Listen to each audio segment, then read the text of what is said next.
Hi guys, welcome to the Market Code Breakers. My name is Leon, where I break down one different asset for you every single day, giving you the key areas and the key levels and the ranges that you need to pay attention to going into tomorrow's session. So tonight the video is a little bit late. I apologize. I do have another job, but I'm not going to dwell on that. I'm not going to speak about that too much. Yesterday I brought to you the S&P, and the S&P brought some beautiful behavior based on the ranges and the levels that I gave to you yesterday. So first of all, I want to break down what happened in the S&P with relation to those ranges. So just bear with me one moment. Okay, so here we go. So as you can see, this is the S&P, and these are the levels that I gave you yesterday, right? So I spoke about this green range, this yellow range, and I spoke about this red range and this blue range today. So let's just find my bearings. Where was we when I gave these levels to you? I gave these levels to you in this region here. So it was at the market open, and as you can see, the market opened. It was at a midpoint, and I always say, don't try not to pick a direction at a midpoint if you're unclear about it. But what we got really at the start of Asia, we got a beautiful. You could have played this yellow range in the Asia session, taken from the lows to the midpoints, back to the lows. From the lows, I say you don't pick a side when it comes to the midpoints, but you want to pay attention to the wicks. So here we got a wick touch from below. That may have been the signal then for you to go low. It actually was a signal for you to go short. You would have netted yourself, how many ticks on that? 14 ticks. It's not bad in the Asia session, you know. Yeah, there was more on the move. Perhaps we did say beforehand that we was playing this green range. Pay attention to what New York do at the end of the session, because that can give you the clues to what Asia is going to do. So really, the clue was really there that New York, they was deciding on playing this green range. Asia then fulfilled that and started to play this green range. They started at the highs, they went to the lows, back up to the highs. Broke in, went to the midpoint, back down to the lows, back up to the highs. So plenty of opportunities based on these ranges. And then again, we got more of the same in the New York session. Here's something very interesting, guys. Now, you know, we had news yesterday. And you know, news can be volatile and unpredictable, right?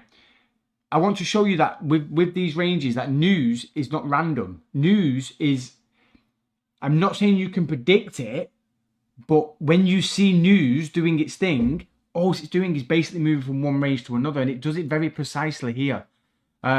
So they've already confirmed that they're playing this green range, okay? They broke into it, they retraced to the bottom of it. They've confirmed that they want this green range, and this was just before the news was released, okay?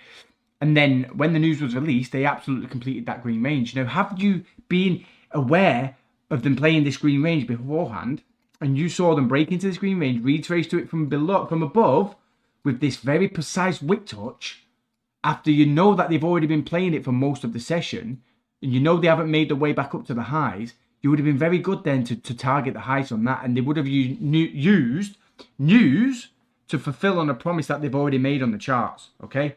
So this is why I say that the markets are not random. When you start to see it from the perspective of these ranges and these levels, and then you just see the news just fulfilling on unfulfilled promises that they've left on the charts, this is an example of it, guys.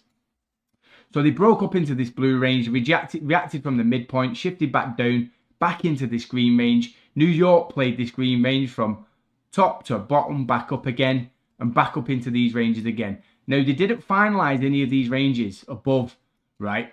So yesterday, maybe, but today they didn't, okay? So this is very significant, because in these types of situations, guys, you've heard me talk about it on other videos.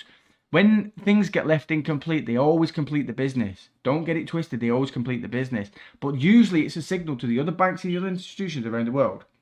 Hey, we've got this range up top. We've been working on it, but we haven't completed it. We've left that as a clue for you guys. So we're going to move price down, load up your longs. We'll come back and we'll complete that range. So that could be what's on the cards with the S&P going into tomorrow. So, yeah, I wanted to keep this video quick, guys, because like I say, I've just come back from work. It's now 3:30 a.m. UK time, and I just wanted to bring some more information to you about the Nasdaq. So we've got these two new ranges here, guys, and I want you to mark these two new ranges off. As it stands, Asia tonight have been playing this yellow range, which was a range. Oh, I don't want to do that. Do not want to do that. So Asia have been playing this yellow range, and you can see from the start of Asia, the market opened in this region here after, again, New York had confirmed that they want this yellow range, and Asia just basically played this yellow range, this much bigger yellow range from the highs to the lows, from the midpoint back up, back to the lows. They've reacted at the lows. This could have been a long entry here with the idea of them going back up to the highs or at least to the midpoint. But it's a little bit late. I wouldn't recommend taking any trades based on that now if you manage to see this video as soon as I post it in a few moments time. Yeah, so the range that I want you to mark off on the Nasdaq, and I apologize that this video is not what it normally is, and I'm not giving you as much information, but like I say, it's 3:30 and I've just come back from work. So the highs of this purple range you need to mark off at 21,200 exactly. And then the lows of this range is 21,122.25. And then mark off this yellow range, add these to the arsenal. If you're new to this, guys, and you want to know what all these other ranges are, go back and watch some of the previous videos where I talk about the Nasdaq and talk about the S&P, and I tell you what these ranges are, and you would get some fantastic opportunities based on these ranges. The amount of times this week that this green range, is it this green range? Or have I? Yeah, it is this green range. Yeah. The amount of opportunities like just yesterday that you got from this green range, rejecting the midpoint, rejecting the midpoint, rejecting the midpoint. Again.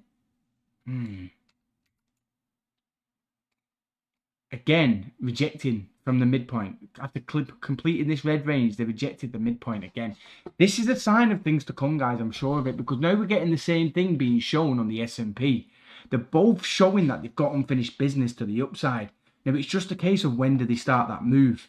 And that's why I want you to pay attention to these ranges.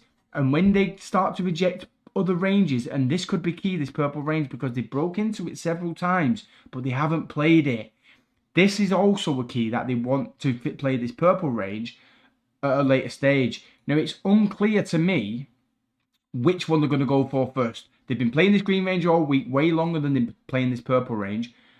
Which one are they going to clear first? Are they going to clear this green range and potentially rush up into make new all-time highs and then bring it back down and then start to play these ranges and maybe below? I don't know. I would be on the hunch of saying I want this purple range to be completed first. After the completion of this purple range, maybe we get a rejection of this green range. Then would be a good sign to start loading up your longs because they're going to go back up. But for all we know, guys, the rejection of this purple range, the amount of times they've been on this purple range and they've already rejected it twice, this could already be the clue. This could already be the clue.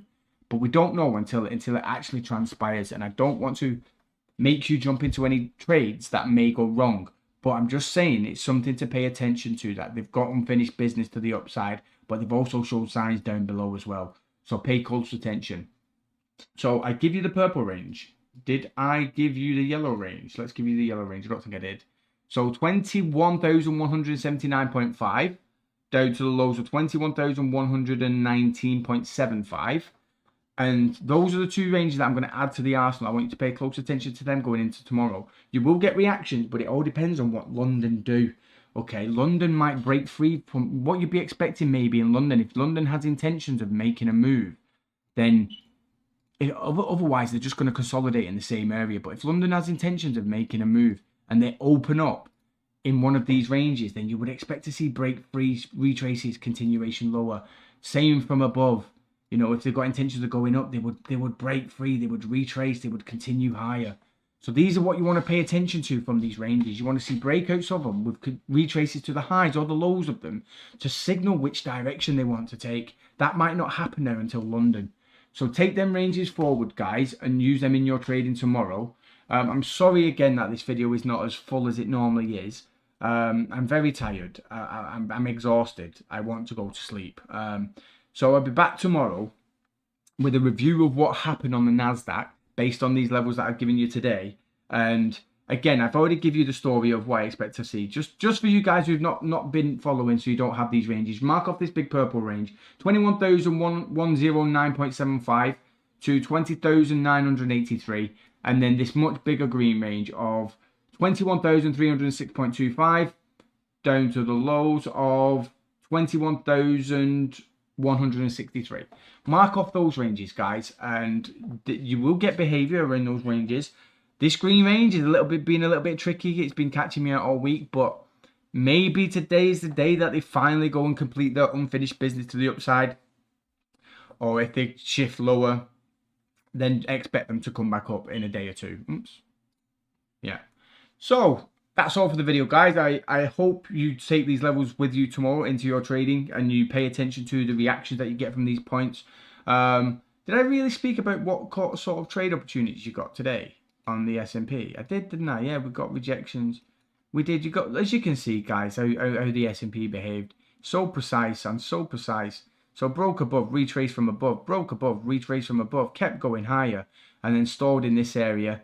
Started to broke down, retraced to above, broke down, retraced, broke down, retraced, continued lower.